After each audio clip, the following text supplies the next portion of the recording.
Hi, welcome to Jazz Riff-a-Day. Today's lesson is actually a tip for working musicians. If you are playing with a party band of some sort, wedding receptions, bar mitzvahs, whatnot, occasionally they'll call a tune with which you're not very familiar or has awkward chord changes and it's kind of tough to figure them out. And sometimes you might forget to practice, so the next time you come on the gig and they call that tune, or maybe it'll be a month or two later, it's like, oh yeah, what was that again? So my tip to you is for those tunes, write and memorize your own solo.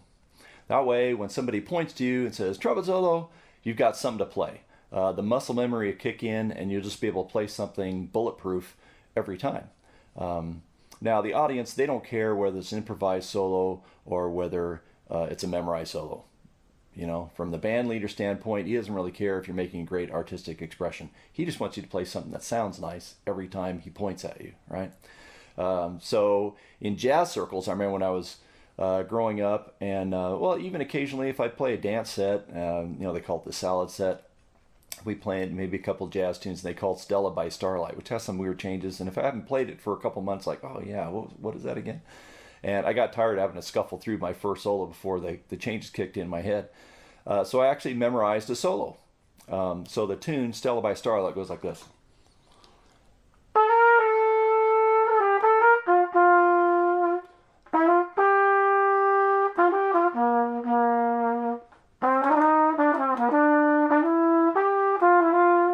I'm not going to play the whole tune. There's a million great recordings of that. People play it better than I do, I'm sure. But I wanted to make sure I had those chord changes down, so I memorized a solo, and this is the solo I memorized for it. 1, 2, 3.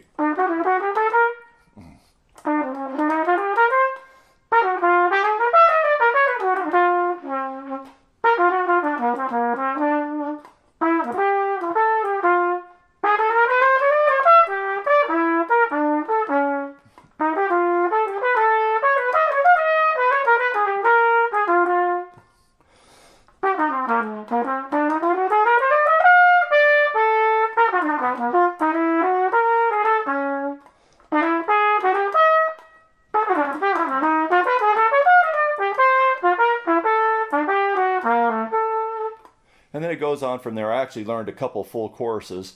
But usually if I played on a tune, I was a little rusty. By the time I got through the first chorus, it's like, oh yeah, I remember these chord changes, and then I'd be able to improvise for the rest of it.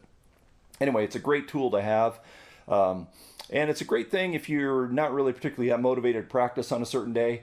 You can run through those solos, get them under your fingers, kind of get your creative juices flowing. And if nothing else, get the horn on your lips and play for that day.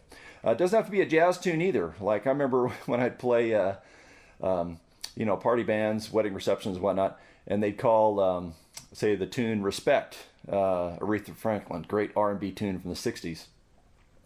That tune kind of floats along, C7, F7, G7, and then all of a sudden comes to the bridge and it's like B. I was like, what? Where did that come from? It's really kind of a modulation by wrench, one of my teachers used to say.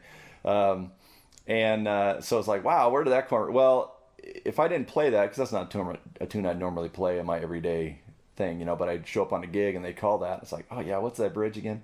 So if you're in that situation, learn a solo on that tune. So that way it's just automatic.